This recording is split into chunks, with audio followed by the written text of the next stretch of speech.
It is exactly 9:15. This is News and Views on Salam Media, and we are now going to be talking with our next guest. And that, of course, is you, Sunny Morgan. A very good morning to you. Welcome to the program. And by way of introduction, we do need to say that Sunny is a pro-Palestinian activist with the PSA, and we're going to be looking at that story regarding the docking of the vessel in Namibia. And we understand from our discussions with an activist in Namibia last week that this particular vessel is transporting military cargo to Apartheid Israel. Sunny Morgan, a very good morning to you. Welcome to the program. Thank you very much, and thank you for inviting us. Okay, so last week when we spoke to the activist from Namibia, he indicated that they were very, very active in trying to get a permission revoked for this particular vessel to dock in Namibian waters, and they created a lot of,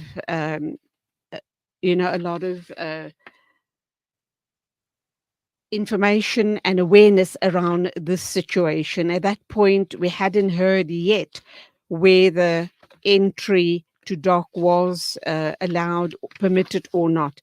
We're hearing now that the vessel was not allowed. What more can you tell us about this situation? Yes, the minute we got information that the ship was passing South African waters en route to Walvis Bay, and with the suspicion that it was carrying explosives intended for Israeli market to be used in the genocide, activists from Southern Africa, particularly from South Africa and from Namibia, together with union movements and other participant civil society organizations, tried to galvanize support to encourage the Namibian government not to allow the ship to dock.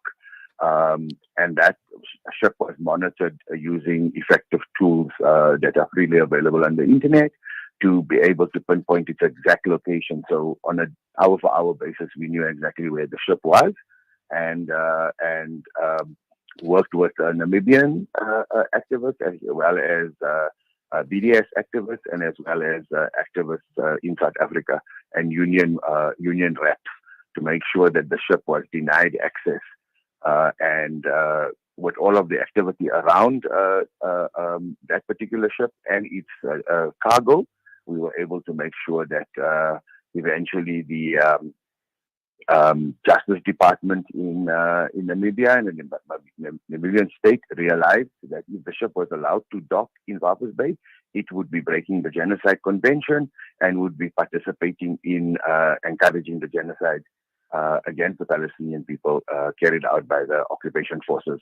And this is why it was imperative that we stop it and encourage all other ports to do the same. And it is very encouraging that the Namibians recognized this issue of if the ship was to dock, they would be in breach of the Genocide Convention, but also understanding that it also comes from its own background, having experienced the genocide committed against the Nama people and the Herero people in the 1920s by the Germans. So there was also a moral affinity to the cause. Absolutely. And Herbert Jauch, the chairperson of the Economic, Social Justice and Trust, whom we spoke with last week, praised this decision, criticizing Namport's initial response as lacking moral clarity. He goes on to emphasize that Namibia's strong stance against the conflict in Gaza should serve as a model for other nations. And Namibia has now been in the center of a lot of praise from a lot of countries all around the world. And of course, activists like yourself and your Pro-Palestinian Solidarity Alliance and other such activist groupings all around the world. I'm kind of wondering, this vessel, which is named MV Catherine, do we know where it was coming from? And was there any particular reason why it didn't ask for permission to dock in South Africa and rather sought permission in Namibian waters? So we can conclusively say that it was coming from Vietnam. We don't have information about where it stopped on the way, but it was coming from Vietnam. Vietnam is a manufacturer of an explosive called RDX, which we now have confirmation of that was what MV Catherine was carrying. Highly explosive material. It used to make bombs and go into the big mega bombs that they use against the Palestinians. We don't know that if it requested permission to dock in South Africa. We just don't have that information or cannot verify. One would imagine that the Israelis would know, or the owners of the ship, or the owners of the cargo, more accurately, would know South Africa's in the fight in our ICJ case and the rulings of the ICC, and would deliberately avoid South Africa. And imagining that they would have thought that Walvis Bay or Namibia would have been a much easier target. So we can't verify. We know it came from Vietnam. We know it passed our waters because we were tracking it from the time it was near Gqeberha, then on to St. Francis, and so we tracked it right around our coast until it entered Namibian territorial waters.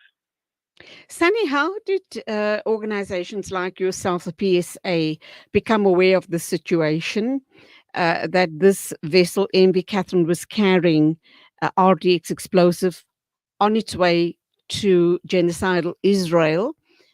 That's question number one. And then, do we know if further on along the coast, the west coast, that they might have asked for permission to dock elsewhere? Because there probably is a good reason for them to want to dock, probably to refuel, or I'm not too familiar with maritime situations, but I should imagine for some such reasons. Have your organization or any other such organizations tracked the MV Catherine, or busy tracking it as it carries on its journey? The tracking data is freely available for anyone who's interested in tracking any ship in any maritime waters anywhere on the planet. So yes, we can track it. We know it's about to approach Angolan waters. To answer your first question, we got an inkling of some information from the BDS movement internationally. That's all we can say at the moment. But the vessel is on its way, about to enter Angolan territorial waters. We're working with union movements, or trying to encourage union movements, activists in Angola, and every port along the way to deny the ship docking access. Of course, it needs to dock. It can be refueled while it's in international waters, but obviously there's workers on the ship. And they need supplies.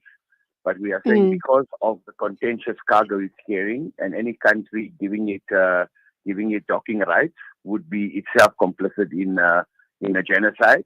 The Genocide Convention is quite clear that no country, once a genocide is announced, must give any kind of aid, military aid, any kind of participation to encourage the genocide. So any country that gives the ship docking rights or recognizes the ship entering its waters and cooperating with it in any way would be in breach of the Genocide Convention.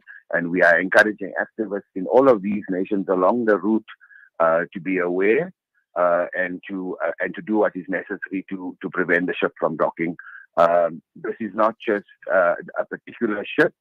We are able to monitor every ship if we get the information about what it's carrying. And they have countries and port authorities have the authority to ask what's on the ship. There's a manifest that must be officially declared.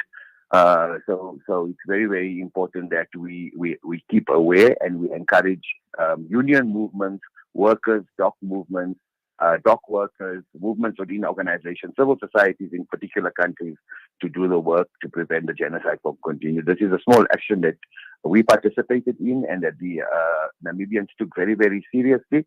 But if actors do their work, if countries do their work, if state players do their work, we can do some make some contribution to ending the genocide. Sunny Morgan, pro-Palestinian activist with the PSA. Thank you indeed for sharing that with us. And of course, we were talking about Namibia having revoked docking permission for the vessel that was carrying explosives, RDX explosives. The vessel is called MV Catherine. And this, of course, was amid ongoing genocide on the people of Palestine. Thank you indeed for being an activist in such a very relevant cause. Keep up the good work and God bless. Thank you. Thank you. Salam to everyone. Bye. Wa alaikum salam. It is exactly 9:26 a.m. This is News and Views on Salam Media. And just a reminder that in a short while, we'll be crossing over to Scotland and we'll be talking with Yvonne Ridley. She's a British-based journalist. And we're going to be talking about the situation of Arab rulers being so paralyzed in watching this genocide playing out on the Palestinian people and doing absolutely nothing to aid the Palestinians. We will also be listening to our Fired Up series with Hafiz Imran Chunara. He is a personal excellence mentor and CEO of Africa Muslims Agency.